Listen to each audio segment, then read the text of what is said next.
Have you ever felt insignificant in a world dominated by towering corporations, systems that seem to dictate the rules of success, and economies that make individual effort feel like a drop in an endless ocean?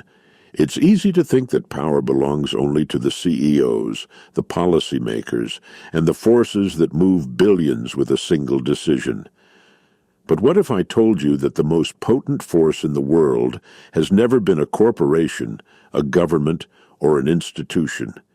It has always been the individual, the person who understands that small actions, taken consistently, shape not just personal destiny, but the course of history itself. There's a dangerous myth we've all been taught, that power is something granted to us by external authorities. Unless we sit in boardrooms or control vast resources, we are at the mercy of forces bigger than ourselves. But history tells a different story. Consider Sarah Blakely, the founder of Spanx. She started with $5,000 in savings and an idea that no one in the fashion industry took seriously. Major retailers dismissed her. The corporate giants in clothing manufacturing ignored her. But she didn't let their rejection define her power. She cold-called factories, relentlessly improved her product, and eventually got one opportunity, an order from Neiman Marcus. That single deal turned into a billion-dollar company, built not by corporate influence, but by one person who refused to accept the illusion of powerlessness. Every innovation, every movement, every shift in society has come not from institutions, but from individuals, men and women who refuse to let the size of their opposition dictate their own sense of worth. So how do we, as individuals, navigate a world where corporations control markets, economies shape opportunities, and technology outpaces human adaptability?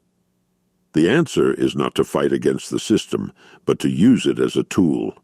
Take Ryan Kaji, the child YouTuber who turned unboxing toys into a multi-million-dollar empire.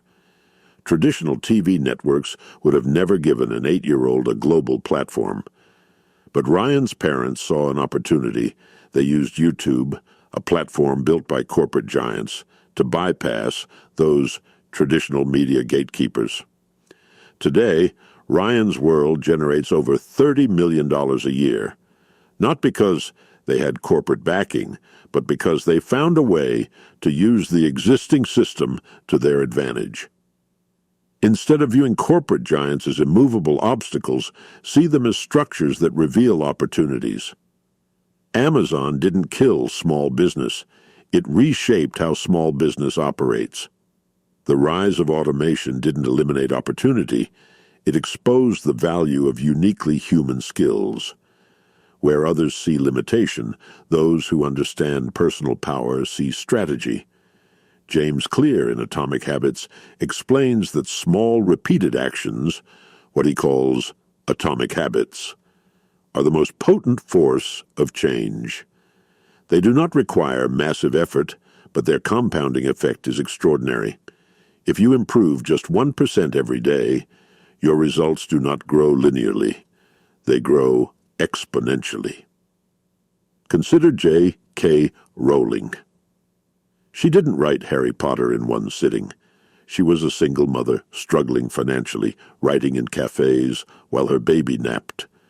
Each day, she committed to writing just a little, one page, one paragraph, one idea at a time. Over time, those tiny efforts compounded into one of the most successful book series in history.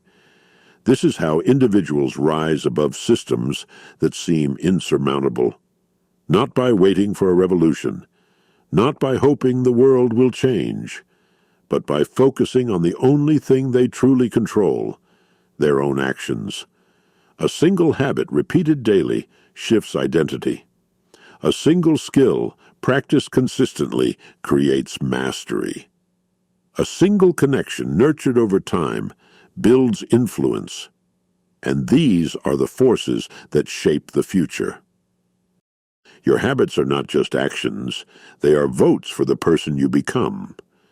Every time you choose to learn instead of consume passively, you are voting for the future version of yourself who is informed and independent. Every time you choose discipline over distraction, you are casting a vote for the person who has control over their own mind. And every time you take action, instead of waiting for permission, you prove to yourself that you are not at the mercy of the system. You are shaping it. Think about Kobe Bryant. He was not born the most physically dominant player. He wasn't the tallest, the strongest, or the fastest. But what he had was something greater, an unshakable mindset. The Mamba mentality wasn't about talent. It was about relentless self-improvement. While other players relied on their natural abilities, Kobe built his advantage in the early mornings, practicing before sunrise, perfecting every detail, mastering his craft when no one was watching. He wasn't given power. He created it, not through luck, not through shortcuts, but through a dedication to daily excellence that outworked even the most talented competitors. Corporations are powerful, but they cannot own the individual who has mastered himself. So what does it mean to find personal power in an age of corporate giants? It means seeing the system not as an enemy, but as a landscape. It means recognizing that small actions, repeated with intention, are more powerful than sweeping revolutions. It means understanding that the most successful people in the world were never waiting for permission. Take Taylor Swift. She started as a young country artist in a male-dominated industry, signing a contract that would later strip her of the rights to her own music. Instead of backing down, she leveraged the system against itself. She re-recorded her albums, took ownership of her sound, and transformed herself into a global powerhouse, proving that corporations do not control art, artists do. Taylor Swift is not just a singer. Like her or not, she is a master strategist. She built a billion-dollar empire, not by following the rules, but by understanding them well enough to rewrite them. Power is not given, it is claimed. And the moment you realize that the size of the world has no bearing on the strength of your own mind, you will understand what every leader, every innovator, every world changer has always known. The individual is the true giant. Now go, build your power. If you want to dive deeper into these powerful ideas, we've included some outstanding resources in the description below. These are the exact resources we recommend for anyone serious about creating multiple streams of income, building wealth, and seizing hidden opportunities. Go ahead and check them out. These might just change your life.